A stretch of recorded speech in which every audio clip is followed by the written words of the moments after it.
My name is Linda Jorgensen. I live outside of the city of Washburn in Bayfield County. I am speaking on behalf of our Ashland-Bayfield County League of Women Voters.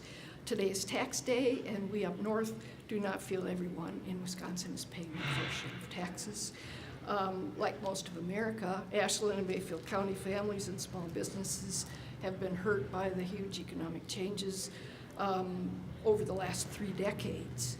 Loss of living wage manufacturing jobs due to automation and offshoring, and the change to big box and online retail. Our wages have stagnated, and therefore our revenues for the state of Wisconsin have stagnated. But we are a self-reliant lot up north. We work hard to maintain our schools. We just recently passed a school referendum in Ashland County, which is including upgrading our aging school buildings, and it's going to cost us more money on our taxes.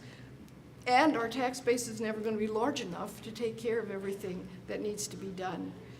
We need state help to modernize our infrastructure, such as replacing lead pipes, broadband, upgrading our stormwater systems, rebuilding our storm-damaged roads.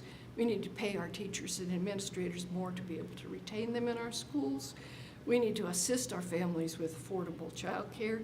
So because both mom and dad have to work these days to make ends meet, they need to have assistance for quality child care to be good parents. Our people up north especially need help affording health care. We need to get help from the state for mass transit because our rural families need to get to work, and it's expensive to own 2 cars.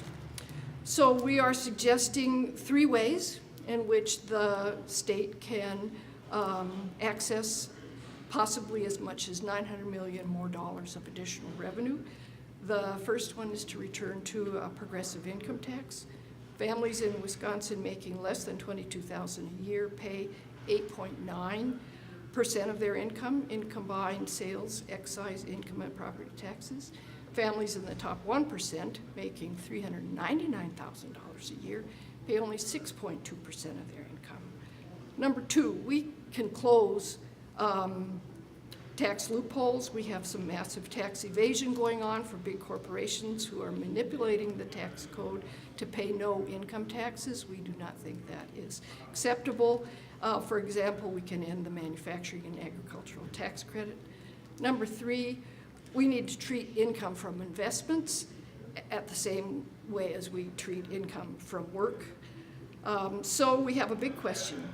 Can you defend the 2017 state budget and tax policies as good moral documents?